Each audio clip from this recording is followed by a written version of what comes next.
बिस्मिल्लाहिर्रहमानिर्रहीम अस्सलाम वालेकुम। सब मसजात की इंट्रोडक्शन टू काउंटिंग में 2024 के असाइनमेंट के सोल्यूशन के साथ आपकी खिदमत में हाजिर हूँ। आज इंशाल्लाह क्वेश्चन नंबर 26 से ऑनवर्ड करेंगे। क्वेश्चन नंबर 26 में वो कहते हैं कि टोटल रेंट 31 दिसंबर 2019 को रिसीव जो है वो है 1.5 लाख, और इस रिस्पेक्ट में जो ओपनिंग और क्लोजिंग बैलेंसेज हैं वो भी हमें बता दिए गए हैं। ये हमारे लिए ओपनिंग बैलेंसेज हैं, ये क्लोजिंग है। किसके हैं जी? अनअर्न्ड रेंट जो हमने कमाया नहीं है और हमें मिल चुका है उसके हैं, और जो रेंट रिसीवेबल हमें मिला ही नहीं है हमने कमा लिया उसके हैं। अब इसको समझते हैं। सबसे पहले जब 31/12/2018 हुआ होगा तब हमने अनअर्न्ड इनकम जो हमारे लिए ओपनिंग बैलेंसेज हैं, हम पिछले साल की पहले एंट्री समझ लेते हैं। वो कहते हैं कि जी 31/12/2018 को जो हमने इनकम अकाउंट में अनअर्न्ड इनकम डाली है वो उसकी जो हमने एंट्री रिकॉर्ड की है वो की है income account to unearned income, क्योंकि ये हमारे लिए लाइबिलिटी है। लाइबिलिटी क्रेडिट हो गई, इंक्रीज हो जाती है। इसी तरह आगे जो हमने अक्रूड इनकम जो हमने कमा ली है लेकिन हमें मिली नहीं है। दो चीज़ें हैं ना, अर्नड और रिसीव्ड। अर्नड लैदा है, रिसीव्ड लैदा है। अर्न ये है कि हमने कमा लिया है लेकिन हमें अभी हो सकता है मिले ना हो। रिसीव होता है कि हमें मिल गया है, हो सकता है कि हमने कमाया ना हो, कुछ भी हो सकता है इनमें। तो ये देख लेते हैं, जो अक्रूड इनकम है ना ये हमने कमा लिया है लेकिन हमें मिला नहीं है। अब जो उसके नीचे है 31/12/19 की कैश और इनकम अकाउंट की, ये हमें मिल चुका है, रिसीव्ड है। ये कैश की जो कैश टू बैंक की जो एंट्री है ये रिसीव्ड है, ये हमें मिल चुकी है, ये रिसीव्ड है। और इसी तरह जो आगे हमने ये रेंट पे एंट्री डाली होंगी, जो डाली है वो लाइबिलिटी की, ये लाइबिलिटी की है और ये एसेट की है, सेम ऊपर की तरह। अब इनको देख लेते हैं। इनका एक टीक ये जो है मैंने लेजर बनाया है, आप लोग देख लें इसमें कि ओपनिंग बैलेंस जो है अर्नड इनकम का वो 10,000 है। इसी जो ऊपर हमने किया था वही बिल्कुल 10,000, और जो रिसीवेबल था वो 17,000 जो ऊपर की है। कैश जो मिला है वो 1.5 लाख है, वो हमने इधर यानी अपने क्रेडिट साइड पे लिख दी है। रिसीवेबल जो हमने करने हैं वो 13,000 है, वो इस तरफ है, और जो अर्नड इनकम है वो 16,000 इस तरफ। और जो पीएनएल में जाना है वो 1,40,000 है, वही वो पूछ रहे हैं। वो कह रहे हैं कि जो चीज़ हमारी बैलेंस शीट में जाएगी या जो हमारी पीएनएल में जाएगी प्रॉफिट एंड लॉस स्टेटमेंट में वो जो जाएगी वो हमें बताओ। 1,40,000 बिल्कुल ठीक है। विच of the following correctly describes the prime cost. Question number 27 है, प्राइम कॉस्ट किसको कहते हैं? All direct cost. मैंने ये पिछली बार भी बताया था कि जितनी भी डायरेक्ट कॉस्ट है वो डायरेक्ट मटेरियल है, वो लेबर है या डायरेक्ट ओवरहेड है, उन सब के मजमूए को प्राइम कॉस्ट ही कहते हैं। क्वेश्चन नंबर 28 में देख लेते हैं। वो कहते हैं कि 5 जनवरी 2006 को एक एसेट को रिकॉग्नाइज किया गया है 14 मिलियन का। An entity its year end at 30 October को उनका ईयर एंड है। जो रेट है उसका 17% है। वो कह रहे हैं calculate depreciation charge for the year and 30 October 2010 under reducing balance method. इसकी जो सिर्फ 31 अक्टूबर 2010 की जो डेप्रिसिएशन है उसको हमने बताना है क्या है, इसको भी देख लेते हैं। जो जब एसेट रिकॉग्नाइज हुआ कितने का था? 14 मिलियन का। जो डेप्रिसिएशन पहली चार्ज की होगी, मैंने सारी वर्किंग आपको शो कर दी है साथ ही। जो पहली डेप्रिसिएशन शो हुई है वो 10 माह की शो हुई है, इसलिए 10/12 किया गया है। मैंने आप लोगों को एक आसान सा तरीका बताया था कि 14 × 1 माइनस जो रेट है उसके साथ करके मल्टीप्लाई करें और उसकी जो पावर लगा दें वो जितने साल है। इसमें पावर नहीं लग सकती क्योंकि इसमें 10/12 है, तो जो उसका यानी मंथ्स आएंगे वो पॉइंट में जाएंगे, इस वजह से उसकी जो सही डेप्रिसिएशन होगी वो कैलकुलेट नहीं हो सकती। इसी तरह मैंने आप लोगों को एक और तरीका भी बताया था कि जो 1 साल की डेप्रिसिएशन है उसको उसके ऊपर एक शील्ड लगाएं 1 माइनस जो उसका रेट है उसकी, तो फिर उसके साथ मल्टीप्लाई कर दें तो अगले साल की आप लोगों की डेप्रिसिएशन आ जाएगी। वो यहाँ भी नहीं आ सकती क्योंकि आप लोगों की पहले साल की डेप्रिसिएशन पूरी नहीं है। इसी तरह अगले साल की डेप्रिसिएशन उस साल की डेप्रिसिएशन की वजह से कम आएगी और इस साल की डेप्रिसिएशन फिर कम आएगी, फिर इस तरह कम होती जाएगी। इसलिए आप लोगों को सिर्फ मल्टीप्लाई करना पड़ेगा रेट से WDV को। तो वो मेथड सिर्फ तब लग सकता है जब आप लोगों को पहले साल की डेप्रिसिएशन पूरी दी गई हो। अब वो कह रहे हैं कि आप लोगों की ये वर्किंग आप लोग देख सकते हैं, साथ कैलकुलेट भी कर सकते हैं। वो कह रहे हैं कि सिर्फ 30/10/2010 की डेप्रिसिएशन में बताओ तो 1.1679 उसकी जो डेप्रिसिएशन वो बनती है। देख लेते हैं अप्रोक्सीमेटली क्या है। वो है जी 1168066, ये अप्रोक्सीमेटली इसकी डेप्रिसिएशन बनती है। If one asset is decrease then what will increase. वो कह रहे हैं कि एक एसेट अगर हो गया है तो क्या इंक्रीज करेगा? एसेट, लाइबिलिटी, एक्सपेंस या both A and C। Question number 29 में ये पूछ रहे हैं, इसको भी देख लेते हैं। ये मैंने कुछ एंट्रीज पास की हैं, आप इन एंट्रीज में देख सकते हैं कि कैश इंक्रीज कर रहा है और डेटर डिक्रीज कर रहा है। डेटर आपका क्या होता है? एसेट। एसेट डिक्रीज कर रहा है ना आप लोगों का, और एक आप लोगों का एसेट इंक्रीज कर रहा है, ये आप लोगों का एसेट इंक्रीज कर रहा है। इसी तरह नीचे वो कह रहे हैं कि जब एसेट डिक्रीज करता है तो क्या इंक्रीज करता है, एसेट इंक्रीज करता है। जब आप लोगों का एसेट, ये भी आप लोगों का कैश एसेट है ना, जब एसेट डिक्रीज करता है तो क्या इंक्रीज करता है, एक्सपेंस इंक्रीज करता है।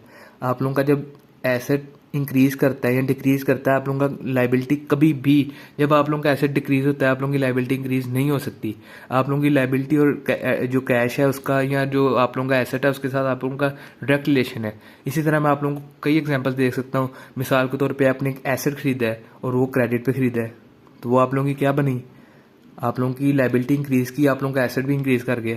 इसलिए इसका आंसर जो सही होगा वो डी होगा, बोथ ए एंड सी। आप लोगों का एसेट और एक्सपेंस इंक्रीज करता है जब आप लोगों का एसेट डिक्रीज करता है। Bank transaction not recorded in, bank की जो ट्रांजैक्शन है वो कहाँ रिकॉर्ड नहीं होती, तो वो ना सिंगल कैश बुक में होती है ना पेटी कैश बुक में होती है। 2 कॉलम कैश बुक में भी होती है, 3 कॉलम कैश बुक में भी होती है, इन दोनों में इसकी जो एंट्री वो रिकॉर्ड नहीं होती। क्वेश्चन नंबर 31 में वो कहते हैं माज रिटर्न गुड्स टू साद which he bought on credit, how is this recorded in मास बुक। वो कहते हैं मास की बुक में ही जो एंट्री है वापसी की, रिटर्न की, ये कैसे रिकॉर्ड की जाएगी, देख लेते हैं इसको भी। तो सबसे पहले समझ लें कि यानी ये मंजिल चली कहाँ से इसकी, यानी ये चीज़ हुई कहाँ से, मैकेनिज्म क्या था। सबसे पहले जब उसने परचेजेस की होंगी उसने क्या एंट्री पास की होगी, उसने किया होगा परचेजेस टू पेएबल। अब ये पेएबल क्यों है, उन्होंने खुद बताया कि वो क्रेडिट पे लिया गया है। परचेजेस टू पेएबल किया होगा हज़ार से मिसाल के तौर पे। अब जब उसने रिटर्न्स करनी है तो उसकी एंट्री क्या है, पेएबल टू परचेज रिटर्न। एक आसान सी चीज़ समझ लिया करें, जब आपकी लाइबिलिटी ने कम होना है तो उसको डेबिट कर दें, लाइबिलिटी ने जब कम होना है तो उसको डेबिट करें, तो जो चीज़ उल्टी है वो आप लोगों की क्रेडिट हो जाएगी। सेम टू सेम इसमें है कि पेएबल आपकी जो अब लाइबिलिटी कम ही हो रही है कि आप लोगों ने उसको एक चीज़ वापस कर दी है तो आप लोगों ने उसको पैसे कम देने हैं, तो आप लोगों की लाइबिलिटी डेबिट हुई, परचेज रिटर्न क्रेडिट होगी। सेम ये देख लेते हैं इधर इसका क्या ऑप्शन सही है। इसका ऑप्शन जो सही है वो है ये डी, अकाउंट पेएबल डेबिट और परचेज रिटर्न क्रेडिट। अब question number 32, in which book of the prime entry does credit note received worth 8 lakh would be recorded. वो कह रहे हैं कि क्रेडिट नोट जो रिसीव किया गया है, जो इशू किया गया है उसकी बात नहीं कर रहे, वो कह रहे हैं जिसमें रिसीव किया गया है वो कहाँ रिकॉर्ड किया जाएगा। इसको भी देख लेते हैं।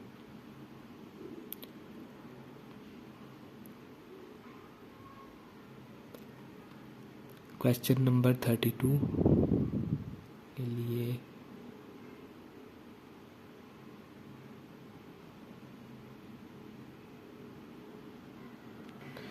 देख लें। वो कह रहे हैं कि जो आप लोगों ने यानी क्रेडिट नोट रिसीव किया उसकी एंट्री कहाँ जाएगी। सबसे पहले इशू की देख लेते हैं। जब आप नौकरी किसी चीज़ की सेल करते हैं तो क्या एंट्री होती है, debtor to receivable, sale return to debtor हो जाती है जब वो चीज़ हमें वापस कर देते हैं। इसी तरह जब वो लोग कह रहे हैं कि रिसीव में क्या होता है, क्रेडिट नोट इशू कौन करता है, बिजनेस इशू करता है ना। जब बिजनेस इशू करता है तो हमें रिसीव हो जाता है, तब हम क्या एंट्री पास, जब सबसे पहले देख लेते हैं हम परचेज की एंट्री करते हैं, परचेज टू क्रेडिटर। ये एंट्री होती है जब हम लाइबिलिटी हमारी इंक्रीज कर देते हैं, जब हम क्रेडिट पे किसी से चीज़ लेते हैं, जब हम कर देते हैं चीज़ को क्रेडिटर वापस, तब हम क्या करते हैं, क्रेडिटर टू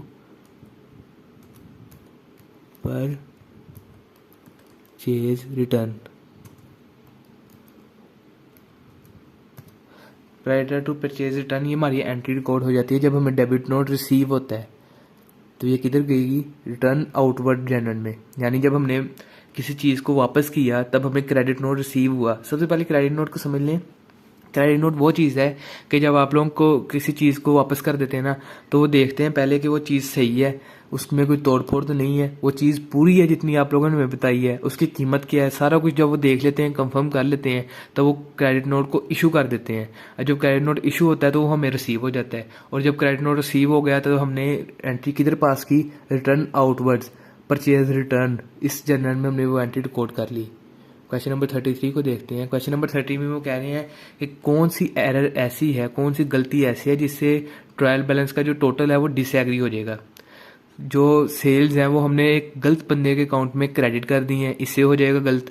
फिक्चर्स को हमने परचेज किया चेक से और हमने उसको रिकॉर्ड नहीं किया, फिक्चर्स को हमने परचेज किया चेक से और उनको एक एसेट रिकॉर्ड कर लिया है। Sales made on credit had been debited to the account of the wrong person. इनमें से कौन सी चीज़ है जिससे ट्रायल बैलेंस का जो टोटल है वो गलत हो जाएगा? देख लेते हैं किससे गलत होगा। क्वेश्चन नंबर 33, ये देखें क्वेश्चन नंबर 33। मैंने सबसे पहले उसकी एंट्रीज डाल दी हैं। जो सही है पहले मैं उसको देखता हूँ, जो गलत है बाद में उनको भी बता देते हैं। वो कह रहे हैं कि किन से होगा आंसर। सबसे पहले जो सही है ना वो ए ही है आप लोगों का, कि अगर आप लोग किसी की यानी इंडिविजुअल की कस्टमर के अकाउंट में किसी सेल्स को क्रेडिट कर देंगे तो आपका ट्रायल बैलेंस जो है ना वो डिसएग्री हो जाएगा। वो कैसे होगा? हम जब एक किसी को सेल करते हैं तो एंट्री क्या होती है? Debtor to sale. तो जब उसको लेजर में पोस्ट करते हैं तो हम डेटर में डेबिट साइड पे सेल्स को पोस्ट कर देते हैं, और जब ये डेटर का टोटल जाता है तो वो डेबिट साइड पे जाता है। किसके? ट्रायल बैलेंस के डेबिट साइड पे जाता है डेटर का टोटल। जब हमने सेल्स को क्रेडिट साइड पे पोस्ट कर दिया होगा तो क्या जाएगा? बैलेंस बिगड़ जाएगा, बिल्कुल ख़राब हो जाएगा, खलत मलत हो जाएगा। सेल्स तो जा रही होंगी बिल्कुल सही, डेटर जा रहे होंगे ख़राब। इधर क्या आता है? इधर सेल्स रिटर्न आती हैं। सेल्स की रिटर्न जो होती हैं वो यहाँ आती हैं। तो वो सेल्स चल गई होगी क्रेडिट साइड पे गलती से, और वो क्या हो गया होगा? सेल्स रिटर्न, और उल्टा हो गया होगा। उतनी चीज़ माइनस हो जाएगी और वो जो बैलेंस है वो बिगड़ जाएगा। अब अगला ऑप्शन जो है वो कहते हैं कि fixtures purchase by cheque were not recorded. आप लोगों ने फिक्सचर्स परचेज की हैं चेक से, वो आपने रिकॉर्ड ही नहीं की है। कोई मसला नहीं भाई, डबल एंट्री है ना, एक जगह इफेक्ट नहीं गया होगा तो दूसरी जगह भी नहीं गया होगा। हर क्रेडिट साइड भी उतने से कम हो रही होगी, डेबिट साइड भी, लेकिन होंगी बराबर, डिसएग्री नहीं होंगी। Fixtures purchased by cheque were not recorded as an asset. वो कह रहे हैं कि आप लोगों ने फिक्सचर्स को परचेज किया चेक के जरिए और उसको एक एसेट रिकॉर्ड कर दिया। ऑर्गेनाइजेशन में एक रूल होता है कि कभी कभार एक अमाउंट रख लेते हैं, कोई बड़ी ऑर्गेनाइजेशन यानी लाखों में रखती हैं और जो छोटी ऑर्गेनाइजेशन है वो हज़ारों में, कि अगर कोई एसेट इससे थोड़ा परचेज करेंगे उसको हम एक्सपेंस दिखाएंगे, उसको हम एसेट शो नहीं करेंगे। अगर फिक्सचर्स थोड़ी अमाउंट के लिए गई हैं तो उन्होंने कह दिया उसको एसेट को शो कर दिया, एक्सपेंस शो करना तो एसेट शो कर दिया। फिर क्या हुआ? एसेट भी डेबिट साइड पे जाएगा और जो एक्सपेंस है वो भी डेबिट साइड पे जाएगा। जाके फिर भी डेबिट क्रेडिट एग्री करेंगे, बेशक आप लोगों ने उसको एसेट कर दिया या एक्सपेंस कर दिया, आपके जो टोटल है ट्रायल बैलेंस में वो एग्री है, बिल्कुल सही होगा। इसी तरह डी है, sales made on credit had been debited to the account of the wrong person. अगर आपने किसी गलत कस्टमर के अकाउंट पे उसको डेबिट कर दिया है, बिल्कुल सही है, कुछ नहीं होगा इसके। आपका बैलेंस जो होगा ना, यानी उस बंदे का बैलेंस तो खराब होगा लेकिन ट्रायल बैलेंस बिल्कुल सही जाएगा। अब आप लोगों को यहाँ एक बात बता देता हूँ कि आप लोग जब ऑर्गेनाइजेशन में जाएंगे आप लोग देखेंगे कि वहाँ बंदों के नाम नहीं होते। मिसाल के तौर पे आप लोगों ने शफीक साहब को इतनी सेल कर दी है, अदील साहब को इतनी सेल कर दी है, यानी किसी को और को मुबीन को इतनी सेल आप लोगों ने सेल की है, तो वहाँ ये नाम नहीं होंगे, उधर एक नंबर साइन हो जाएगा कि अदील का नंबर हो गया 113 और जो मुबीन है उसका हो गया 111। इसी तरह जो शफीक है उसका 112 कर दें आप लोग, तो उसमें होगा कि सेल्स डेबिट अगर हो रही है, डेटर डेबिट हो रहा है, सेल क्रेडिट हो रहा है, तो वहाँ जाएगा 112 डेबिट और सेल्स क्रेडिट। इस तरह जाके वो टोटल में बंदे में जाता है, तो वो उस बंदे का काउंट तो डिसएग्री हो जाएगा। वो कहेगा कि मैंने इतने आप लोगों से पैसे आप लोगों को देने हैं, आप लोग कहेंगे नहीं देने, लेकिन जो ट्रायल बैलेंस होगा वो आप लोगों का बिल्कुल सही जाएगा, उसमें कोई खलत मलत नहीं होगी चीज़। इसी तरह क्वेश्चन नंबर 34 के देख लेते हैं। वो कहते हैं कि इनमें से कौन सी जो एसेट है वो IAS 16 की डेफिनेशन के अकॉर्डिंग नहीं आता, उसके स्कोप के अकॉर्डिंग नहीं है, PPE के अकॉर्डिंग नहीं है। ए है जी टेंजिबल एसेट्स। जो टेंजिबल नॉन करंट एसेट्स हैं वो आते हैं IAS 16 के अंदर, वो ज़रूर आते हैं, वही तो आते हैं, मेन नाम ही उसका आगे जाके ये है। और जो बी है, assets held for sale in normal course of business. ऐसे एसेट्स जो आप लोगों ने नॉर्मल कोर्स ऑफ बिजनेस में बेचने के लिए रखे हैं वो आप लोगों के IAS 16 में आते हैं, नहीं आते वो। मिसाल के तौर पर अगर किसी ने ट्रैक्टर रखे हुए हैं तो वो उसके नॉर्मल कोर्स ऑफ बिजनेस बेचने के लिए रखे हैं तो वो IAS 16 में नहीं आएंगे, उस पर कोई डेप्रिसिएशन चार्ज नहीं होगी। Assets held for the production और सप्लाई ऑफ द गुड्स और सर्विसेज, ये भी है। अगर मिसाल के तौर पे कोई बिल्डिंग में रह रहा है तो उसका एसेट है ना, वो IAS 16 में आएगा, डेप्रिसिएशन में मिलेगी, हर चीज़ मिलेगी। Assets expected to be use for more than 1 period, non current asset हो गए, अगर वो भी यानी IAS 16 की डेफिनेशन में फॉल करते हैं। इसी तरह वो आगे कह रहे हैं जी क्वेश्चन नंबर 35 में, मिस्टर यूसुफ ने एक टेनेंट है, उन्होंने 1,20,000 पे रेंट पे किया है। जो पेमेंट वो करते हैं वो क्वार्टरली करते हैं और एडवांस करते हैं, यकम जनवरी को करते हैं, यकम अप्रैल को करते हैं, यकम जुलाई को और यकम अक्टूबर को। और इनमें से फॉलोइंग जो अकाउंट्स में ना 31 दिसंबर 2001 को जो ख़त्म हो रहा है, इनमें से फॉलोइंग, इनमें से नीचे जो दिए गए हैं उनमें से यानी क्या चीज़ वो रिकॉर्ड करेंगे? वो 20,000 की प्री पेमेंट करेंगे, वो 20,000 का अक्रूवल करेंगे, 10,000 की प्री पेमेंट या 10,000 का अक्रूवल? देख लेते हैं इस क्वेश्चन को। वो करते हैं जी टोटल पेमेंट कितनी, 1,20,000 की। पर मंथ कितनी करते हैं, 10,000। वो जो क्वार्टरली करते हैं एडवांस, यानी 1 जनवरी से लेके 31 मार्च तक वो कितनी करते हैं, 30,000। 1 अप्रैल से लेके 30 जून तक वो करते हैं 30,000। 1 जुलाई से लेके 30 सितंबर तक 30,000। 1 अक्टूबर से 31 दिसंबर तक 30,000। 31 दिसंबर यानी नवंबर और दिसंबर अगले साल फिजिकल ईयर को, यानी पहले 2 महीने हैं, तो वो अक्टूबर के मंथ में जो पे करेंगे वो तो उस माह में चल जाएगा। नवंबर दिसंबर की वो प्री पेमेंट कर देंगे 20,000, तो वो अपने अकाउंट्स में क्या शो करेंगे, वो 20,000 की प्री पेमेंट, ए इसका सही है, वो 20,000 की प्री पेमेंट शो करेंगे। ईयर एंड में एक शॉप ओनर ने आउटस्टैंडिंग बिल जो है 27,000 का वो रखा है, और वो कह रहे हैं कि उसने 2,20,000 रुपये का पेमेंट जो की है वो इलेक्ट्रिसिटी बिल की पे कर दी है, और वो एडजस्टमेंट जो करेगा एक्सपेंस अकाउंट में यूटिलिटीज़ के, वो क्या करेगा? एक्सपेंस अकाउंट लिखा हुआ है कि एक्सपेंस अकाउंट में जो करेगा वो क्या करेगा, देख लेते हैं। पहले भी मैंने आप लोगों को बताई थी कि इसकी एंट्री क्या बनती है, अब आप लोगों को दोबारा बता देते हैं। एक्सपेंस अकाउंट आप लोगों का एक्सपेंस है, खर्चा है, वो आप लोगों का 27,000 से डेबिट हो गया। अक्रूड एक्सपेंस आप लोगों की लाइबिलिटी है, वो 27,000 से क्रेडिट होगी। तो उसकी जो एक्सपेंस अकाउंट में एंट्री जाएगी वो क्रेडिट डेबिट जाएगी 27,000 से एक्सपेंस अकाउंट में, वो जाएगी डेबिट जाएगी 27,000 में। फॉलोइंग जो है वो समराइज ट्रायल बैलेंस है 31 दिसंबर 2015 के आखिर में मून ट्रेडिंग का।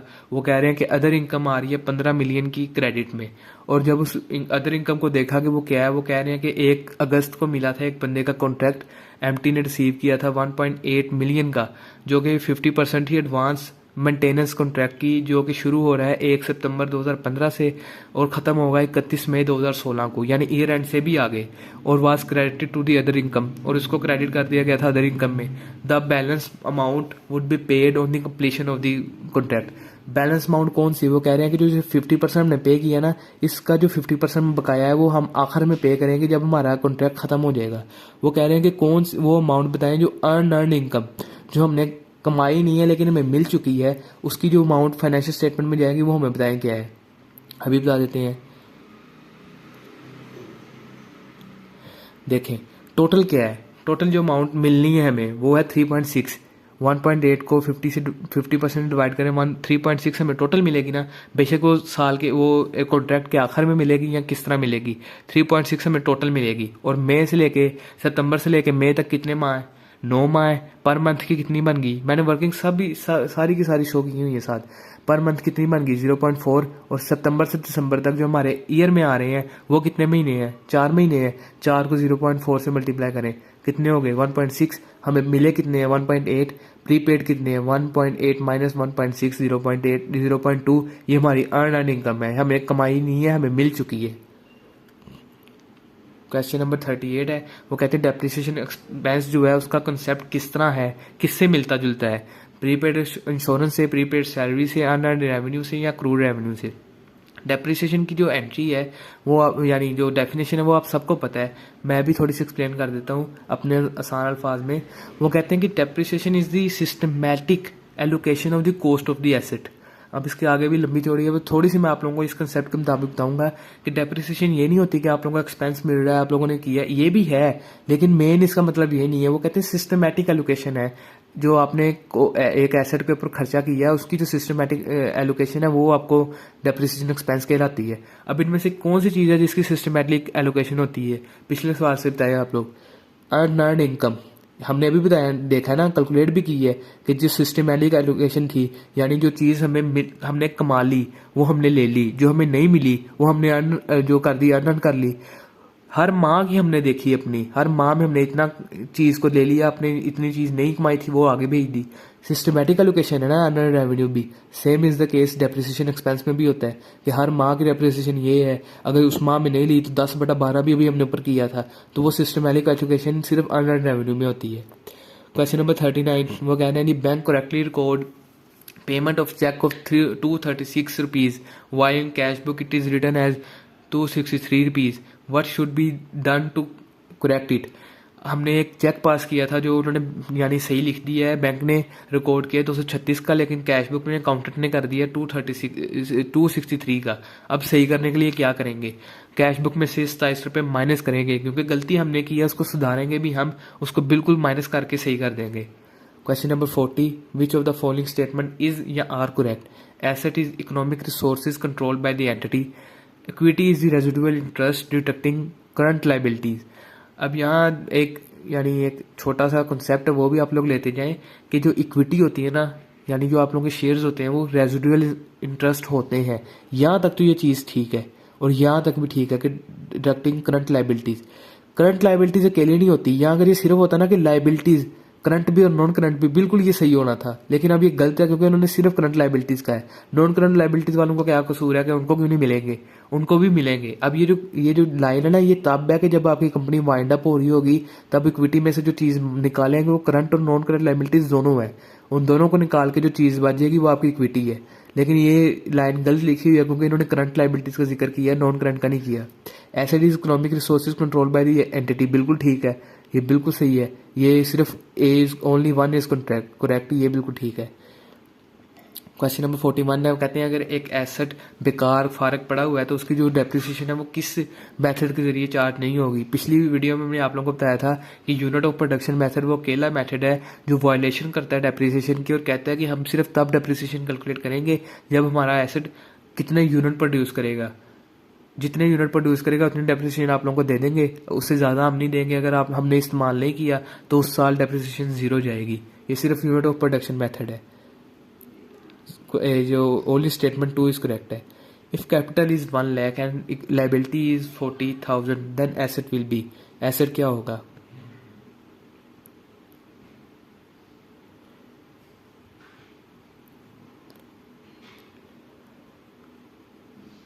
ये एक ना आप लोगों को सबको पता है कि ये एक अकाउंटिंग स्टेटमेंट है, वो जो है इक्वेशन है इसका जो है वो है asset minus liabilities is equal to equity net assets. मैं हर बार इसके साथ नेट एसेट्स इसलिए लिखता हूँ कि आप लोग पार्ट 2 में जब कंसोलिडेशन पढ़ेंगे तब आप लोगों को पता लगेगा कि इसकी कितनी अहमियत है, इसलिए मैं साथ साथ लिखता रहता हूँ कि आप लोगों को याद रहे। अब वो कह रहे हैं कि लाइबिलिटी 40,000 है, कैपिटल 1 लाख है, तो अब इसको एक इसी इक्वेशन के मुताबिक देख लेते हैं। एक्स एसेट है जो हमें नहीं मालूम, लाइबिलिटीज भी पता है और इक्विटी भी पता है। X is equal to 1 lakh plus 40,000, x is equal to 1,40,000, इसका आंसर बिल्कुल सही ये ए। If we have equity of 1 lakh and then we purchase and on credit an asset of 5,000, then what will be the total assets? Total assets भी देख लेते हैं अभी क्या है। टोटल एसेट्स वही उसी जो इक्वेशन है उसको मैंने रीसाइन किया है, assets is equal to liability plus capital. तो ये है, ये इसका फार्मूला है। सम 1 लाख उसका जो कैपिटल था, लाइबिलिटी इंक्रीज हुई एक 5,000 से क्योंकि हमने इंक्रीज किया, जो खरीदा है एसेट वो क्रेडिट पे खरीदा है, तो 1,05,000 इसका आंसर है। Where should be cash recorded? Cash day book में, जनरल लेजर में या कैश लेजर में? तो कैश की एंट्री जो होती है कैश डे बुक में की जाएगी, क्योंकि कैश की अगर सेल्स हुई है कैश पे तो वो इधर जाएंगे, उन्होंने बताया नहीं तो हम ये अज्यूम कर रहे हैं इधर जाएगी। यहाँ तो सबसे आखिर में जाती है, ट्राई बैलेंस से पहले और आगे, फिर ये कैश लेजर में तो इसके बाद जाएगी, जनरल में तो वैसे ही नहीं जाती। वो कहते हैं जी एटीएल ने अपने स्टाफ को इस्तेमाल किया है कॉन्ट्रैक्टर के साथ जब उसकी कोई चीज़ कंस्ट्रक्ट हो रही थी। वो कह रहे हैं कि किस कॉस्ट को कैपिटलाइज नहीं करना, किस कॉस्ट को कैपिटलाइज नहीं करना। Clearance of site prior to commencement of the construction, वो कह रहे हैं कमेंसमेंट यानी कंस्ट्रक्शन के स्टार्ट होने से पहले कुछ यानी पत्थर थे या कुछ कूड़ा था उसको साफ करने की जो कॉस्ट है उसको ऐड करना है कि नहीं करना। प्रोफेशनल सर्वे को फीस दी थी कि वो आके देखे कि काम सही हो रहा है कि नहीं हो रहा। एटीएल की जो अपनी स्टाफ है उसको लेबर दिया गया, उसकी जो कॉस्ट है उनको दी गई, उसको ऐड करना है कि नहीं करना। जो एटीएल की एडमिनिस्ट्रेशन कॉस्ट है उसका एक प्रोपोर्शन दिया गया time of the staff spent, उसके बेस पे। जो डी है इसको नहीं करेंगे क्योंकि आप लोगों को पता है एडमिन कॉस्ट किसी तरह भी किसी भी कॉस्ट का हिस्सा नहीं बनती। Which two of the following has the same nature in the trial balance, इसको भी देखते हैं। सबसे पहले इसको समझ लें फिर इंशाल्लाह बताता हूँ आप लोगों को। अब जिसकी नेचर जोन सी है मैंने आप लोगों को वो ग्रीन करके दिखा दी है। कैपिटल उसकी ट्रायल बैलेंस में जो नेचर है वो क्रेडिट है, ये क्रेडिट आप लोगों के सामने है। जो कम्युनिटी डेप्रिसिएशन है कॉन्ट्रा एसेट होती है, इसकी जो नेचर है वो क्रेडिट आप लोगों के सामने है। सेल्स उसकी नेचर आप लोगों के सामने है क्रेडिट, और सेल्स रिटर्न वो डेबिट होती है। परचेज रिटर्न वो क्रेडिट है। जो परचेजेज हैं वो आप लोगों को देख ले ग्रीन शो हो रही है, ये ग्रीन, वो भी डेबिट है। अब इधर देख लेते हैं, वो कहते हैं किन की नेचर सेम है। अभी आप लोगों ने पीछे देखा कि इसकी नेचर सेम थी, कैपिटल और कम्युनिटी डेप्रिसिएशन की नेचर सेम थी, बिल्कुल सेम थी। दोबारा दिखा देते हैं, ये दोनों की नेचर सेम है ना, क्रेडिट क्रेडिट सेम नेचर। वो कहते हैं जी सेल्स और रिटर्न इनवर्ड, सेल्स और सेल्स रिटर्न, सेल्स की है क्रेडिट और सेल रिटर्न क्या है डेबिट, कोई मिलती नहीं है। वो फिर कहते हैं जी sales and return outward, sales और purchase return, sales credit purchase return credit बिल्कुल मिलती है। अब जो आगे है वो परचेज और होगी सेल्स रिटर्न। अगली है purchase and return outward, purchase और परचेज रिटर्न।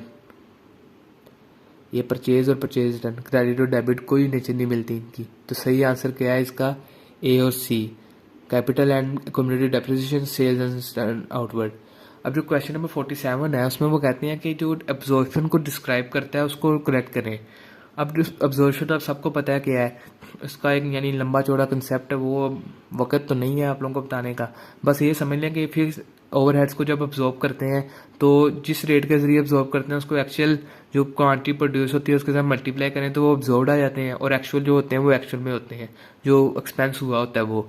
अब वो इन्होंने ये इस क्वेश्चन में एम्बिग्यूटी ये है कि वो पूछा ही नहीं है कि ओवर अब्जॉर्ब या अंडर अब्जॉर्ब, इनमें से क्या चीज़ वो पूछ रहे हैं। ओवर अब्जॉर्ब ये है कि हमने यानी असल में एक्चुअल जो एक्सपेंस हुआ वो कम हुआ है और हमने ज़्यादा कर दी है, ओवर अब्जॉर्ब कर दी है। अंडर अब्जॉर्ब ये होता है कि हम एक्चुअल एक्सपेंस जो ज़्यादा है और हमने कम अब्जॉर्ब कर दी है। अब इस कंसेप्ट के जरिए आप लोग देख लें, वो एग्जाम में जो सा चीज़ आएगी आप लोग कर लें। प्राइम कॉस्ट क्या होती है वो आप लोगों को पहले ही पता है, इस दफ़ा भी हमने कर लिया कि जो भी डायरेक्ट कॉस्ट है उसको प्राइम कॉस्ट ही कहेंगे, उनको प्लस कर लें। सम ऑफ यहाँ sum of direct material and direct labour लग रहा है, labour cost in direct material की जो होती है वो प्राइम कॉस्ट होती नहीं है। क्वेश्चन नंबर 49 में वो कहते हैं विच of the following entries should be made for accrued expense at the year and. Accrued expense कई ईयर एंड पे जो एंट्री आती है वो क्या आती है, एक्सपेंस टू अक्रूड एक्सपेंस, ये है ए इसकी। एक्सपेंस डेबिट आप लोगों का एक्सपेंस इंक्रीज हो गया, अक्रूड एक्सपेंस आप लोगों की जो लाइबिलिटी है वो इंक्रीज होगी। विच of the following entry should be made for prepaid expense. Prepaid expense क्या है, आप लोगों का एसेट है, एक चीज़ का एक्सपेंस अभी हुआ भी नहीं है, वो आप लोगों ने पहले ही पे कर दी, वो आप लोगों का एसेट बन जाता है। तो प्रीपेड एक्सपेंस की एंट्री जाती है सी, प्रीपेड एक्सपेंस डेबिट, और क्रेडिट हो गया एक्सपेंस अकाउंट। आज के लिए सिर्फ इतना ही, इंशाल्लाह कल मिलेंगे और फिर